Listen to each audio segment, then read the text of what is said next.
오늘은 제가 별 기회가 많지 않았고 또 교사 선생님들하고는 몇 번 만남이 있었지만 좀 이런 교육에 대해서 우리가 다음 세대를 어떻게 봐야 될지에 대해서 말씀을 나눌 수 있는 기회는 많지 않았습니다. 그래서 저는 오늘 이 설교를 박제하고 싶습니다. 그래서 앞으로 교사가 되실 분, 또 섬기고 싶은 분들은 이 영상 보고 오세요라고 하려고 합니다. 그래서 우리가 특별히 다음 세대를 어떤 눈으로 바라봐야 되고 어떻게 교육해야 될지 그걸 먼저 보고 또 그것으로 기도의 제목을 삼았으면 좋겠다 하는 마음입니다. 일제시대 때 독립군들의 그 역사 기록을 보면 이분들은 밭을 세 부분으로 나누었다고 합니다. 첫 번째는 생전, 밭전자 쓰고 날생 썼겠죠. 그래서 먹고 사는 것을 심고 거두는 그 밭을 생전이라고 했다고 합니다.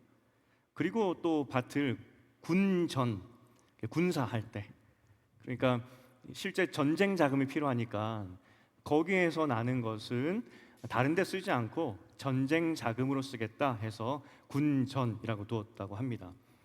마지막 그 밭이 하나 있었는데 그 밭을 학전이라고 붙였다고 합니다. 배울 학. 그러니까 이 밭에 나오는 모든 소출은 다른 데 쓰지 않고 우리 아이들, 다음 세대를 위해서 쓰겠다, 가르치는 데 쓰겠다 하여서 학전을 따로 떼어놨다고 합니다. 실제 기록에 보면은 학전을 둘 때 제일 좋은 밭을 떼놨다라는 기록들도 많이 보게 되죠. 일제시대 때는 나라가 망할 때입니다. 당장 내일 어떻게 될지 모르는 때이고 또 대부분의 이런 밭을 가졌던 독립군이 있었던 그런 곳은 대한민국 땅이 아니었죠. 저 간도 땅이 될 수도 있고 해외에 있는 그런 땅이 될 수도 있습니다.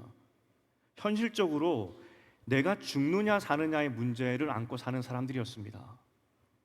그런 독립군의 삶에서 이들은 학전이라는 것을 두고 어떻게 하면 다음 세대 아이들, 우리 자녀들을 배우고 가르쳐서 대한민국 사람으로서 이 명맥을 이어가게 할까, 이 나라의 독립운동을 계속 이어가게 할까 했던 것이 그 시대 사람들의 고민이었습니다.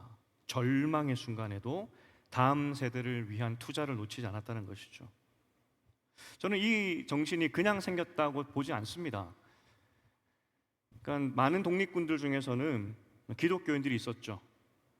물론 뭐 다는 아니었겠지만 어쩌면 기독교 정신에서 가져온 것이 아닐까라고 싶습니다. 왜냐하면 수많은 선교사님들이 한국에 와서 했던 일 중에 하나가 무엇이었냐면 학교를 세우는 거 아니었겠습니까?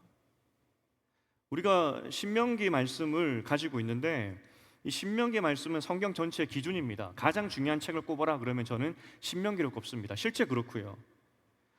역사와 또 인생을 살아갈 때 기준이 되는 책이 신명기입니다. 모세의 긴 설교였죠. 모세의 긴 설교의 핵심이 무엇이냐면 기억하라입니다. 하나님을 기억하라.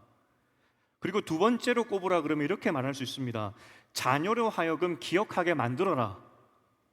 우리가 잘 알고 있는 쉐마, 하나님을 기억하라, 그거 아니겠습니까? 죽기 전에 유대인을 만나보라, 이런 비슷한 책들이 많습니다.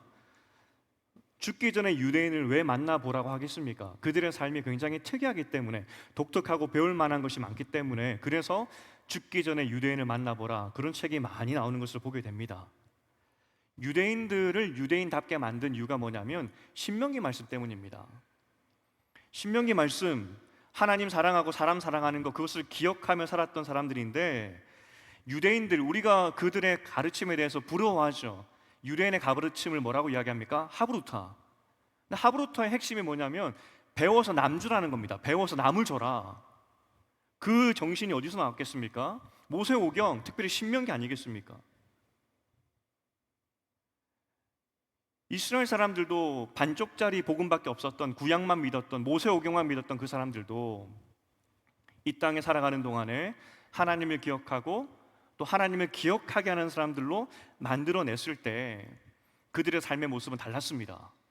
배워서 남주자. 우리의 교육 기준은 어떻게 돼야 될까?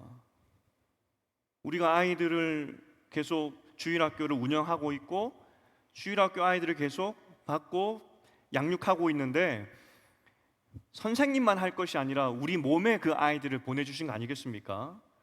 그러면 우리는 주일학교에서, 그리고 좀 더 개인적으로 적용한다면 가정에서 아이들을 어떻게 양육해야 될까 하는 깊은 고민이 있어야 된다는 것이죠.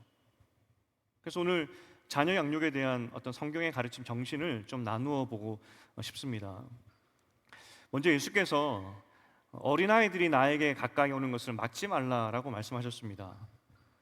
어린아이 같은 신앙을 비유로 말씀하셨기 때문에 하나님께서 저런 순수한 아이들을 참 좋아하시는구나, 그렇게 생각할 수 있겠죠.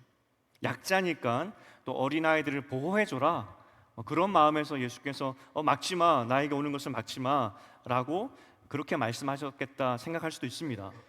하지만 그 당시 문화 안에서 그 말씀을 이해해야 됩니다. 예수께서 왜 아이들을 막지 말라 하셨는지 그 문화 안에서 이해할 필요가 있다는 겁니다. 고대 로마, 지금 예수님 시대는 로마 시대 아니겠습니까? 고대 로마 때부터 흘러나왔던 로마 시대 한 가지 사회적인 제스처가 있었습니다. 사회적인 관습, 법은 아닌데 어떤 제스처가 있었습니다. 아이를 낳았을 때 그 가장이, 아버지가 그 아이를 어깨에 손을 들고 번쩍 들어 올립니다. 그렇게 번쩍 들어 올리는 행동이 사회적 제스처인데, 이렇게 들어 올림을 통하여서 이 아이는 우리 가족의 가족입니다, 내 아들입니다, 내 딸입니다, 이렇게 받아들이는 제스처였다고 합니다. 만약 아버지가 그 아이를 들어 올리지 않았다면 어떻게 됐겠습니까? 들어 올리지 않는 경우도 많았다고 합니다. 들어 올리지 않는 경우에 그 아이는 버려지게 됩니다. 혹은 검투사에게 팔리게 되기도 하고 노예로 팔리게 되기도 하죠. 아버지가 아이를 들어 올리지 않았다고 해서 법적인 제재도 없습니다. 아버지에게 다 달려있는 겁니다. 버려도 됩니다. 이것이 로마 문화였습니다. 그러면 여러분 마음 가운데 아니 그 로마에만 있는 법 아니겠습니까? 문화 아니겠습니까? 라고 생각할 수 있겠죠. 그럼 로마 문화의 어떤 기본이 되는, 근간이 되는 그리스 아테네는 어땠을까? 스파르타는 어땠을까? 그럼 스파르타만 들어도 이미 번뜩 들지 않았습니까? 생각이 들지 않으십니까? 아이를 검사하여서 어렸을 때 낙오할 만한 아이들은 버려버립니다. 심지어 플라톤이나 아리스토텔레스 같은 사람들, 아리스토텔레스 같은 사람들, 국익을 위해서는 열등한 그 유전자는 걸러내야 된다. 그게 그 당시 철학이었습니다. 우리가 가장 지금 이 시대 철학의 기본이 되는 뿌리라고 생각하는 플라톤도 아리스토텔레스도 유전자는 걸러야 된다. 그것이 그 당시 정신이었습니다. 부모에게 절대 주권이 있는 것이죠. 어린아이는 생명이 아닌 겁니다. 플라톤과 아리스토텔레스가 불과 예수님 오시기 전에 300~400년 전 사람들이었습니다. 그리스 아테네의 생각이 그러했고 로마의 생각도 그러했다는 겁니다. 그러면 이 생각은 그리스 로마나 거기에만 국한된 생각 아닙니까? 라고 말할 수도 있겠죠. 이집트나 가나안이나 바벨로니아 그 지역도 역사적으로 살펴보면 똑같습니다. 여러분, 사람은 다 똑같습니다. 로마 사람들만 그렇게 생각했던 것이 아니라, 그리스 아테네 사람들만 생각했던 것이 아니라 이집트도 그랬고 가나안도 그랬고 저기 바벨로니아에 있어 메소포타미아 지역도 다 똑같았습니다. 고고학적으로 그래서 유기된 영아들의 무덤을 정말 쉽게 발견할 수 있는 것이죠. 버려지는 사유도 참 다양한데 그 중에 하나가 이것도 있습니다. 점성술. 이 아이가 몇 날 몇 시에 태어났는데 점을 쳐봤더니 이 가정에 도움이 안 되는 겁니다. 그럼 버려버립니다.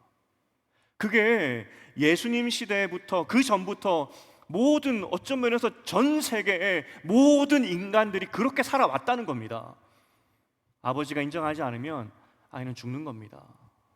어린아이는 생명이 아닙니다. 그러면 유대인들은 이 영향을 받았을까요? 유대인들은 그러면 아이를 낳았을 때 다른 나라는 다 그렇게 아이를 버리고 점 보고 에이 필요 없어 그렇게 내동댕이 치는 그런 문화였다면 유대인들은 좀 달랐을까요? 하나님은 철저하게 그것을 금하셨습니다. 그래서 율법이죠. 가나안 땅에 가면 너희가 자녀들을 신을 위해서 제사 지내는 것을 보게 될 것이고 또 전보기 위해서 아이들을 불길로 걸어가게 하는 것을 보게 될 것인데 너희 절대로 그렇게 하지 마. 전 세계 사람들이 아이를 그렇게 다루어도 너희는 절대로 그렇게 하지 마. 그게 율법의 메시지 중에 하나였습니다. 그렇게 해야 되는 이유가 뭐냐면 자녀는 하나님께서 인간에게 주시는 기업이기 때문이다 라고 말씀하십니다. 그럼 기업이라는 단어가 뭔지 궁금하시죠? 기업? 기업이 뭐지? 좀 우리나라 말로 쉽게 표현하면은 재산이고 상속이고 유산입니다. 하나님이 인간에게 주신 유산이 있는데, 상속해 주신 것이 있는데, 그것이 자녀라는 것이죠. 그래서 가나안 땅에 가면 아이들을 함부로 불에 던지고 죽이고 하는 그런 일들을 보고, 너희는 절대 그렇게 하면 안 된다라고 말씀하고 있는 것이죠. 여러분, 유산이라는 게 뭡니까? 유산을 받았습니다. 부모로부터 유산 받았습니다. 흥청망청 쓰고 다 쓰고 그냥 버리는 것이 유산입니까? 그렇지 않죠. 우리 부모님이 물려준 땅, 부모님께서 주신 것 얼마나 열심히 일굽니까? 아름답게 가꾸려고 하고 열심히 가꿉니다. 아버지가 주신 것, 내 조상 때로부터 내려온 것 열심히 가꾸어서 어떻게 하죠? 그 다음 세대에 넘겨줘야 되겠다. 이게 유산의 의미고 재산의 의미 아니겠습니까? 상속의 의미 아니겠습니까? 하나님이 자녀를 맡기면서 이렇게 말씀하셨습니다. 그들은 유산이라고, 너희 마음대로 쓸 것이 아니라, 너희가 원하는 대로 그냥 쓸 그런 재산이 아니라 유산이기 때문에 잘 가지고 잘 가꾸었다가 그 다음 세대에 넘겨줘라. 이것이 하나님께서 자녀를 맡기시며 주셨던 말씀이라는 것입니다. 그래서 신명기 말씀에 기억하라, 그리고 너희 자녀로 하여금 잘 기억하도록 만들라, 이것이 두 가지 율법의 중요한 메시지였다는 것입니다. 유대인들은 당시 완전히 다른 사람들, 다른 문화권에 살았던 겁니다. 거룩이라고 이야기하죠. 구별됨. 이스라엘 사람들은 이 한 가지만으로도 벌써 이방 사람들과 구별되는 겁니다. 가나안 땅에 갔더니 아이를 마음대로 죽이고 마음대로 하는데, 저 유대인들은 아이를 유산으로 생각하고 어찌하든지 하나님을 기억하는 사람으로 잘 양육하려고 하는 애씀들, 야, 저 사람들은 왜 저렇게 다르지? 이게 벌써 거룩이라는 것이죠. 이게 벌써 율법에서 나오는 다름이라는 것입니다. 그럼 유대인들은 이 율법을 잘 따랐을까요? 유대인들은 이방 사람들, 로마 사람들이나 이집트 사람들이나 가나안 사람들 다르게, 그들과는 다르게 아이들을 유산으로 생각해서 잘 지키고 보존하고 그런 마음으로 아이들 양육했을까요? 학자들이 보기에 대체적으로 잘 지켰다라고 봅니다. 그럼에도 유대인들이 가나안 문화를 많이 받아들였죠.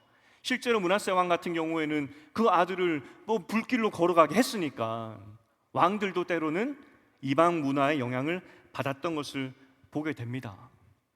그럼 예수님 시대는 어땠을까요? 예수님 시대도 대체적으로 잘 지켰겠지만 그럼에도 불구하고 로마 시대에 살았기 때문에 아마 하나님의 율법대로는 지키지는 못했을 겁니다. 오늘 그런 사람들에게 예수께서 어린아이를 가까이 오는 것을 막지 마라, 이 말씀이 훨씬 무겁게 다가오죠. 그들은 비록 이방인들과는 다르게 그래도 아이들을 번쩍 들어 올리거나 버리거나 하는 그런 관습은 따르지 않았다 할지라도 하나님께서 나에게 주신 기업, 하나님께서 나에게 주신 그런 재산으로 생각하지는 않았다는 것입니다. 그때 예수께서 말씀하십니다. 어린아이, 너희가 너희 다음 세대 하나님을 기억하게 하는 그런 세대로 만들고 있냐, 이것을 물어보는 것으로도 우리는 볼 수 있는 것이죠. 에베소서 6장 4절에 보면은 부모들이 굉장히 불편하는 말씀이 있습니다.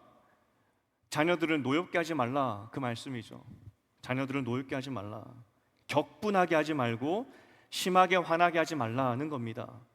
그들의 감정을 무시하거나 일관성 없는 태도로 또는 과도한 통제로 비인격적으로 대우하지 말라는 그런 의미를 포함하고 있죠.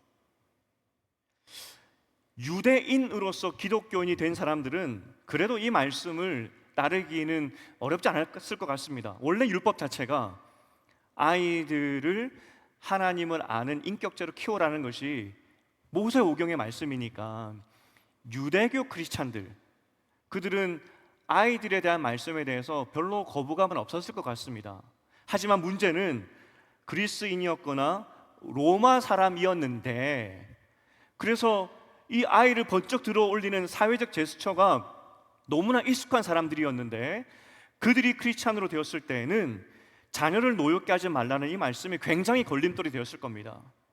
아니, 자녀는 아버지에게 달린 것이지, 자녀 따위의 그 감정을 내가 어떻게 그 감정까지 돌봐야 되는 것이냐 하는 어떤 그런 반감들이 분명히 있었겠죠. 그리스 로마 출신들의 크리스찬들은 이 말씀에 굉장히 거부감이 있었을 것이고 적용하는데 힘들었을 겁니다. 또한 이렇게 또 반론이 있을 수도 있죠. 십계명 보라고 부모를 공경하라고 했는데 부모 공경이 먼저지 어떻게 부모가 자녀에게 헌신하는 것이 먼저냐, 뭐 이렇게 반론을 제기할 수도 있었겠죠. 어쨌든 유대인이나 이방인이나 또 우리나 이 말씀을 들었을 때 사실은 파격적인 명령이었다라고 우리는 이해해야 됩니다. 그 당시 그 누구도 자녀들의 감정이나 자녀들의 마음, 오히려 부모를 공경하는 것이 먼저 되는 계명 아니라라고 말하는 그런 시대에 자녀들을 노엽게 하지 말라는 이 말씀은 정말 파격이었습니다. 자녀 양육만 보아도 그 당시는 기독교인으로 사는 삶의 다름을 분명히 보여줄 수 있었겠죠. 야, 저 사람들은, 교회 다니는 사람들은, 예수 믿는 사람들은 자녀들을 노엽게 하지 않는데,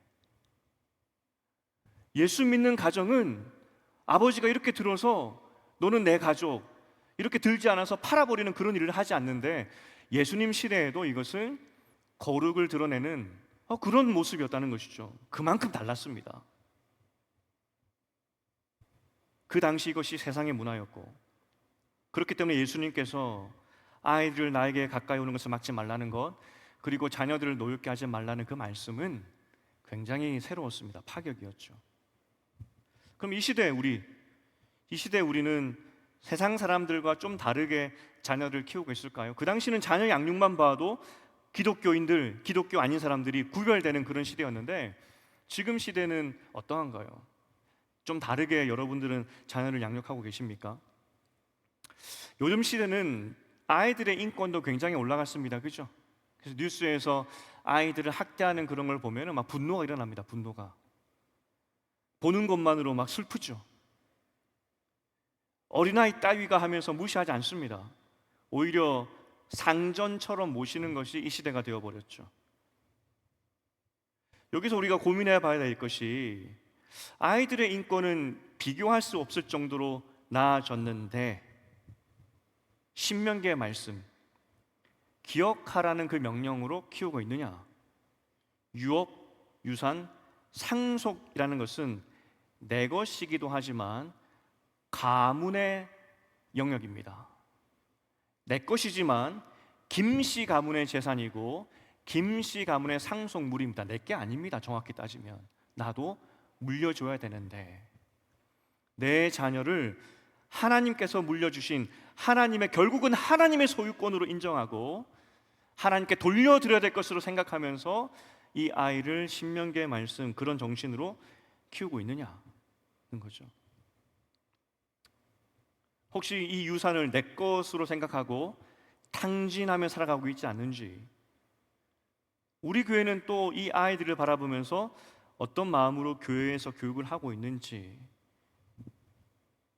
그냥 주일학교 1시간 원래 이렇게 커가는 거니까 인생의 한 과정으로만 보고 있지 않는지, 정말 신명기의 말씀으로 다음 하나님을 기억하는 다음 세대를 만들어야 되는데 이 말씀대로 열정적으로 열심으로 그렇게 양육하고 있는지, 우리는 가정적으로나 교회적으로나 한번 돌아봐야 된다는 겁니다. 청년 사역을 오래 했습니다. 오래 하다가 보니까 중간에 다투기도 하고 교회도 많이 떠납니다. 문제도 일으키고요.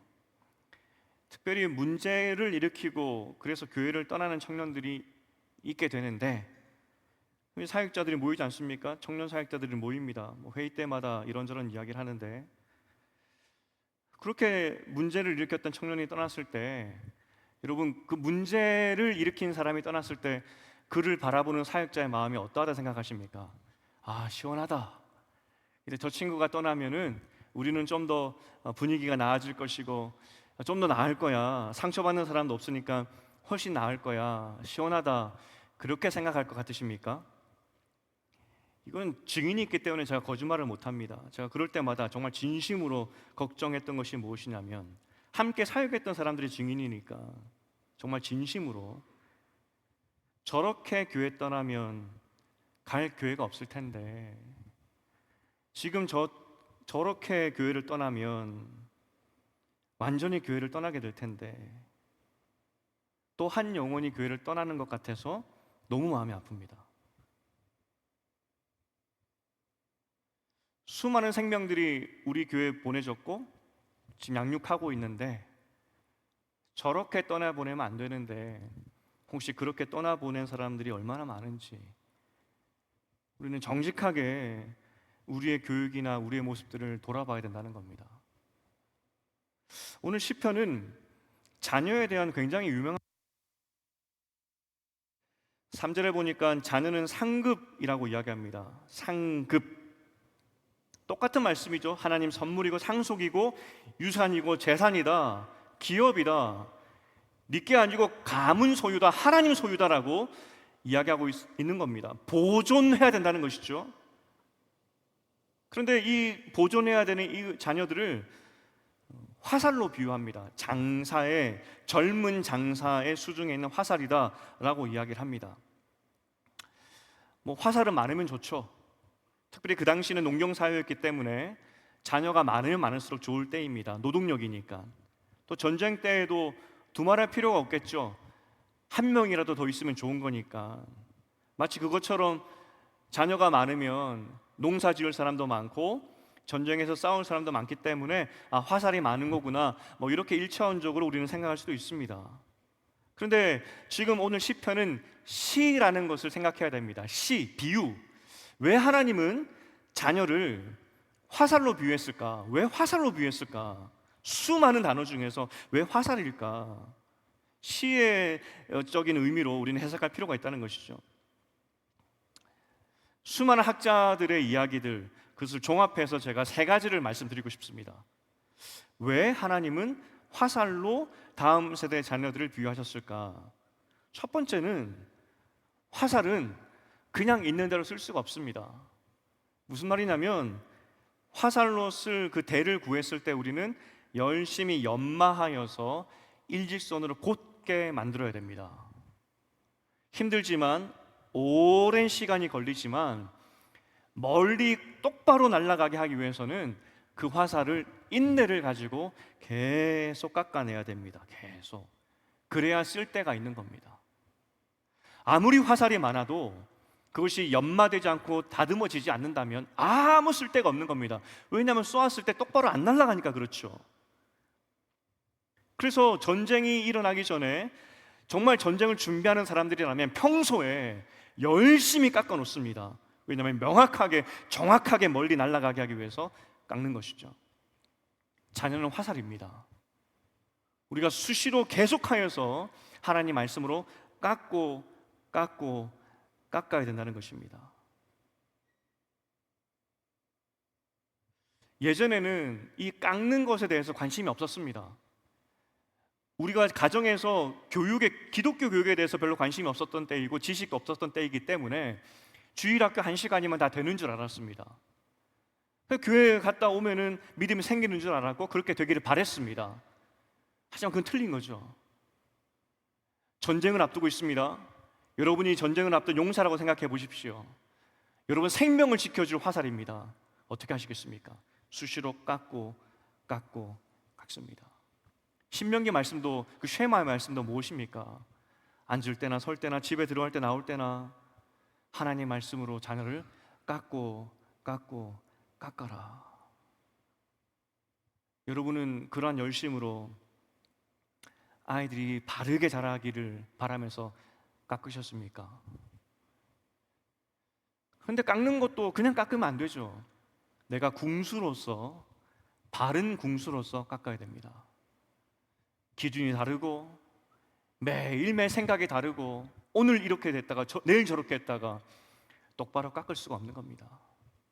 여러분 정말 신앙인으로서 먼저 된 선배로서 자녀들을 잘 깎으셨습니까? 어떠십니까?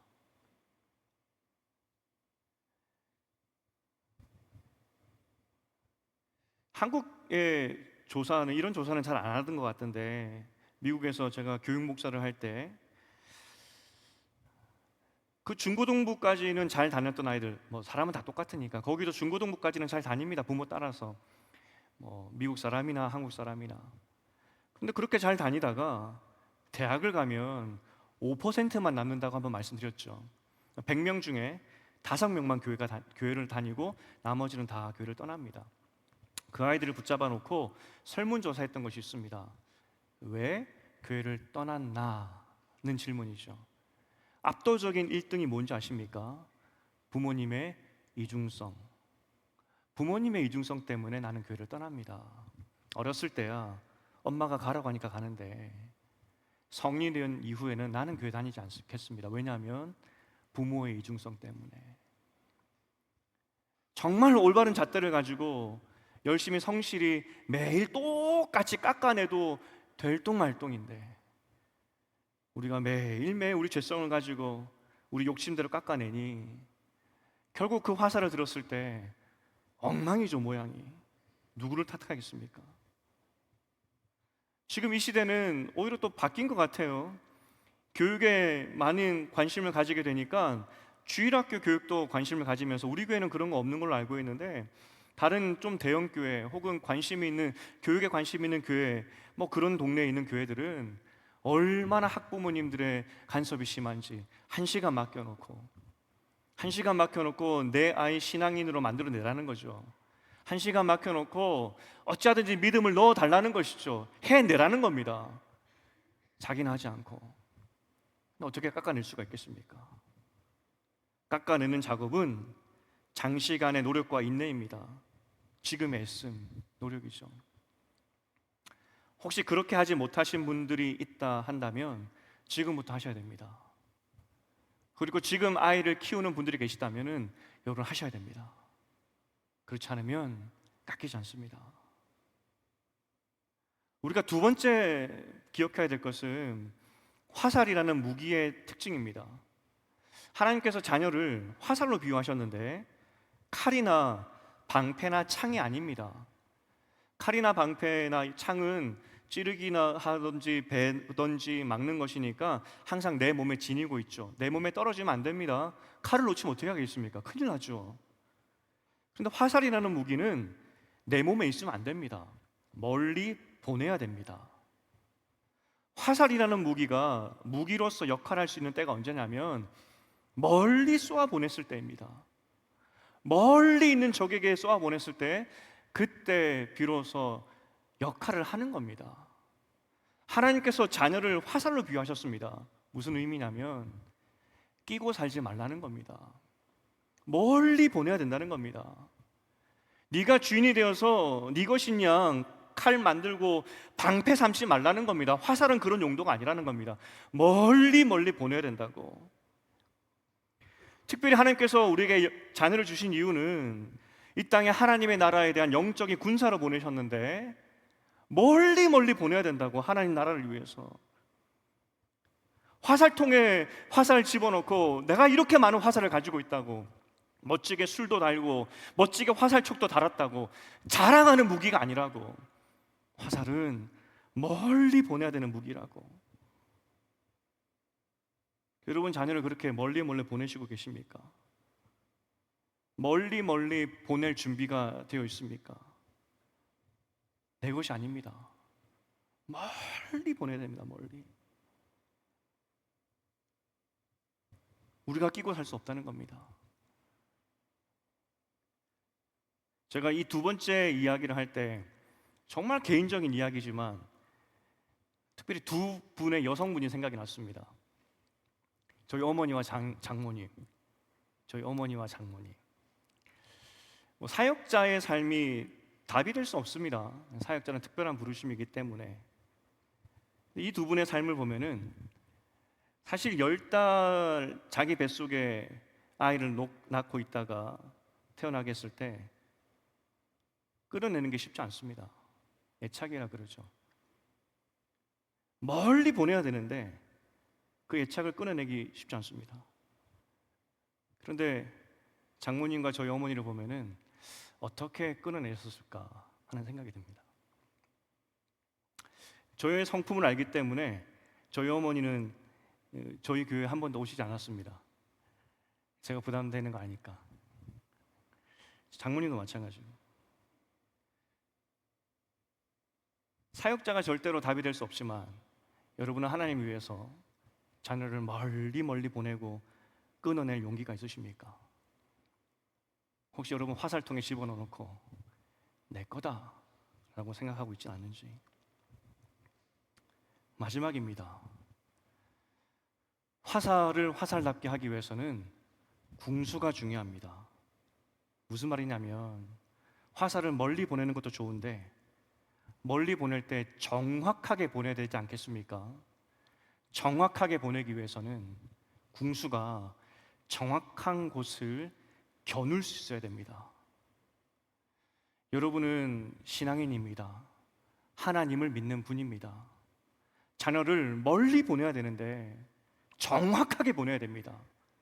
세상 사람들처럼 성공을 위해서 보내는 것이 아니라 정확하게 하나님을 겨누어서 하나님 나라 뜻을 겨누어서 그 아이를 보낼 수 있어야 되는데 그래서 궁수가 중요하다는 것입니다.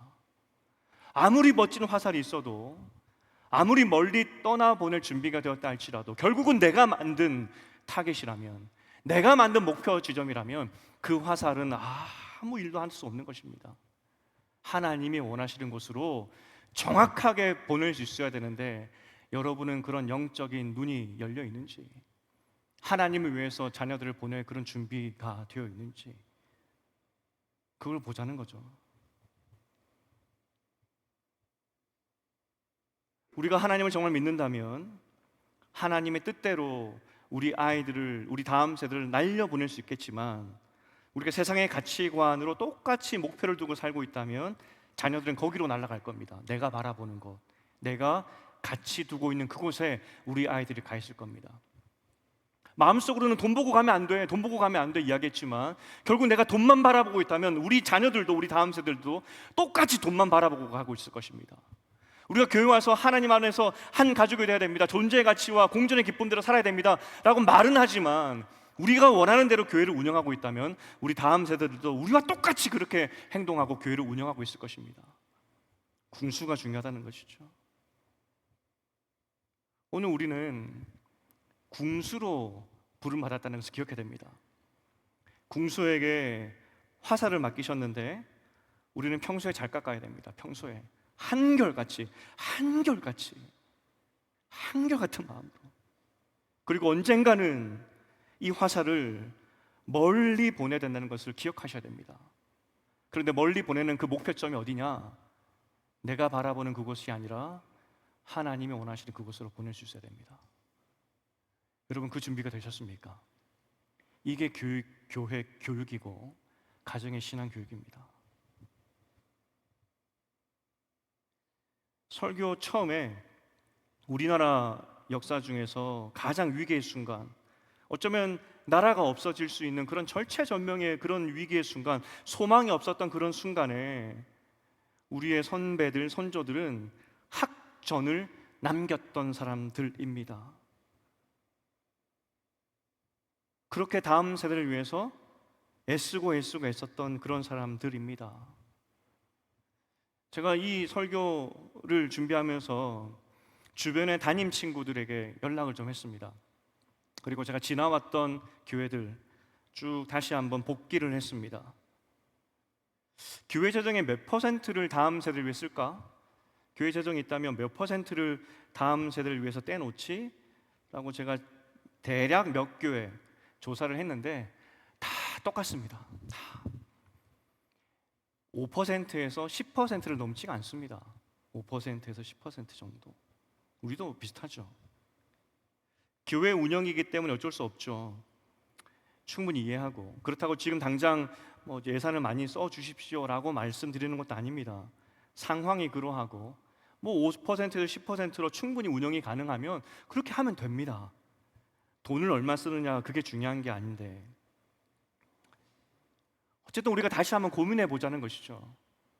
독립군들도 학전을 놓고 애씀으로 다음 세대를 길러냈는데, 더군다나 하나님 말씀이 기억하고 기억하는 다음 세대를 길러내라는 것이 신명기의 말씀인데, 우리는 어떠한 마음으로 다음 세대를 바라보고 길러내고 있는지,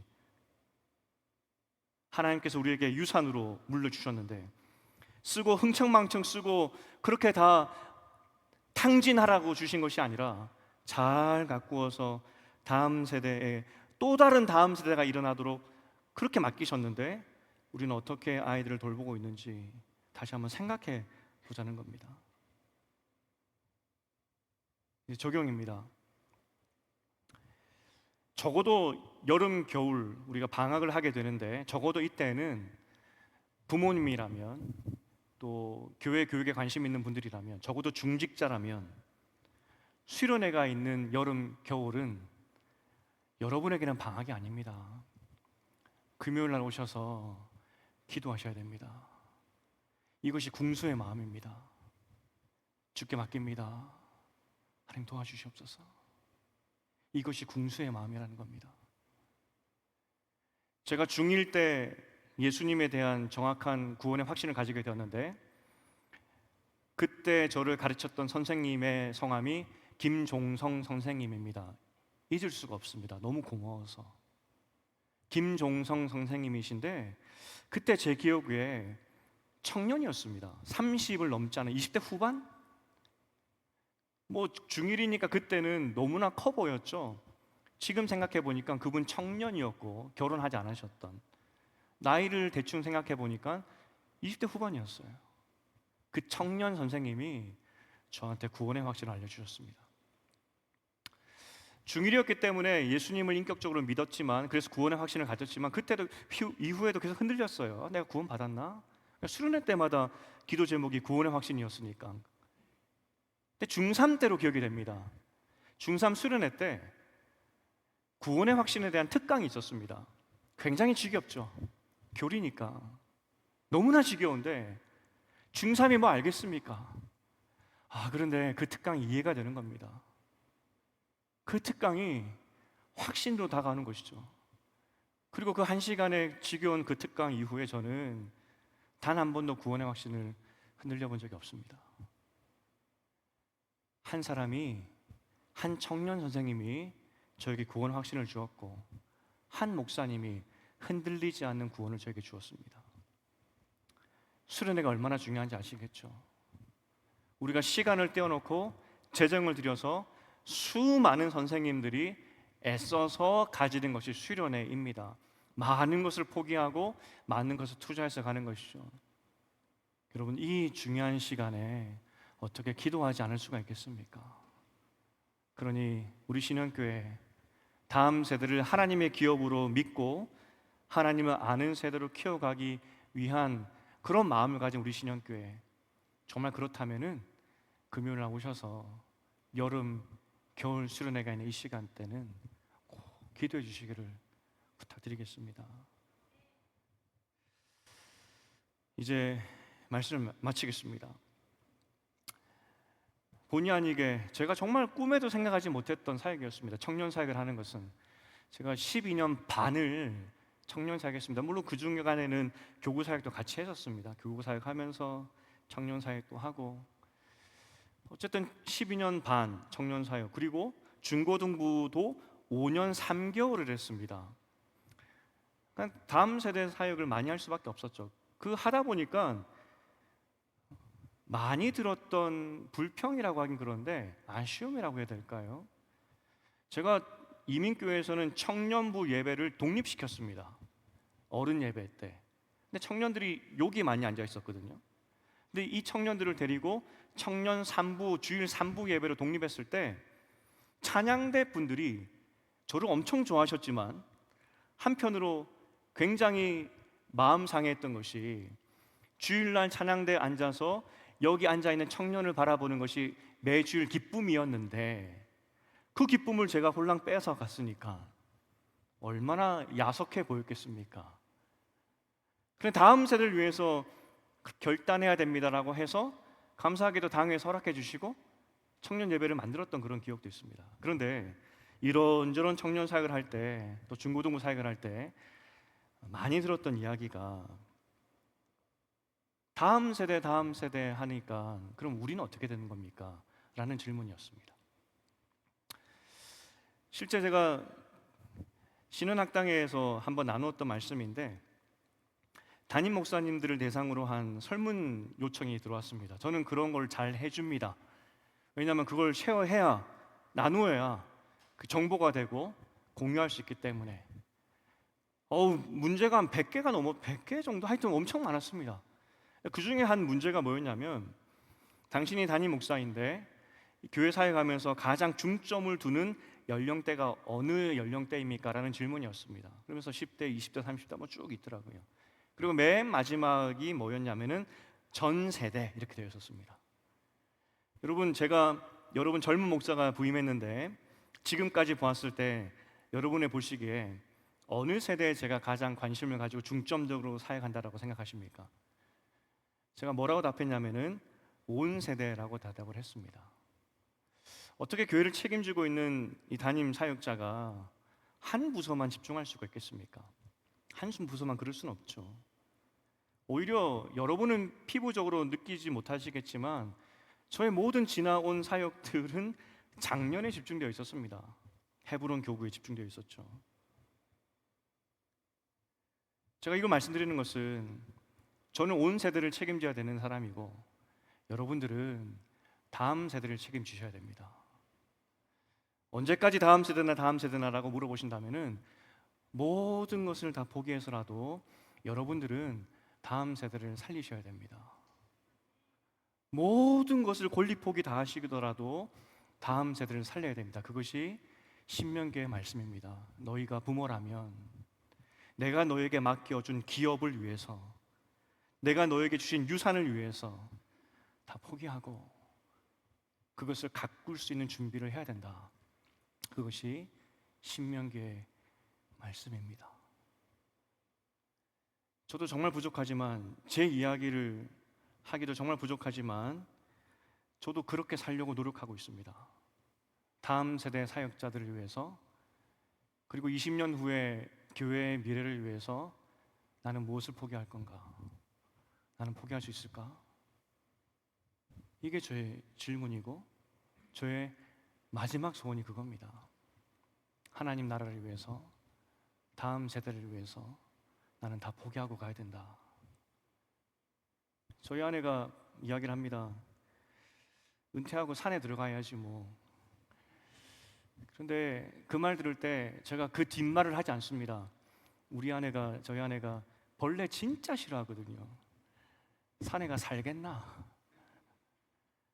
그런데 먼저 믿는 사람이라면, 부모라면, 선배라면, 적어도 신명기 말씀을 하나님 말씀을 아는 사람이라면 다음 세대를 위해서 다 내려놔야 됩니다. 이것이 기업으로 맡기신 의미라는 것입니다. 지난주 2부 우리 찬양 때 광야라는 찬양을 불러주셨습니다.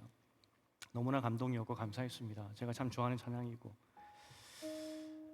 근데 광야를 생각하면 저는 진심으로 우리 성도님들이 광야의 길을 가지 않으셨으면 좋겠다는 겁니다. 고생이니까 편안한 삶을 살았으면 좋겠다는 것입니다. 오늘도 한 몇 분의 교회 나오지 않으시는 헤브론 교구 어르신들하고 통화하면서 기도했습니다.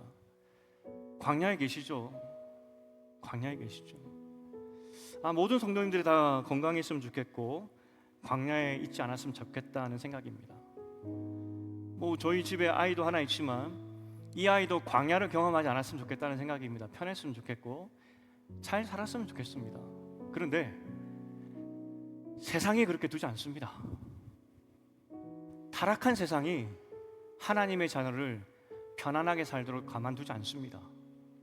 광야로 만들어 버릴 겁니다. 그리고 우리 하나님도 우리 자녀들을 광야로 내보내실 겁니다. 왜냐하면 광야에 가야 하나님 볼 수 있기 때문에, 광야에 가야 살아계신 하나님 만날 수 있기 때문에, 우리 다음 세대가, 우리 교회, 우리 모두는 다 광야길을 걸어가죠. 이때 우리가 해야 될 것이 하나님을 기억하는 것, 그리고 광야길을 걸어갈 다음 세대를 바라보면서 우리가 해야 될 것은 광야에서 하나님을 보는 사람들로, 믿음의 사람들로 만드는 것, 그게 우리의 사명이라는 겁니다. 하나님, 어찌하든지 우리에게 맡겨주신 주님의 유업들, 재산들 잘 관리하고 풍성하게 만들어서 지금보다 더 풍성한 하나님의 유업이 될 수 있도록 우리를 사용하시고, 또 우리를 궁수로 부르셨는데 주신 생명들, 우리 교회에 맡겨주신 생명들 잘 다듬어서 나의 말 하나, 나의 생각 하나, 내 행동 하나 잘 보여주셔서, 잘 다듬어서, 그래서 멀리 하나님을 위해서 멀리 날려보낼 수 있는 그런 궁수 같은 믿음의 사람들 다 될 수 있도록 도와주시옵소서. 이렇게 기도하고 그런 하나님의 좋은 궁수가 되는 여러분 되시기를 주님의 이름으로 축복드립니다.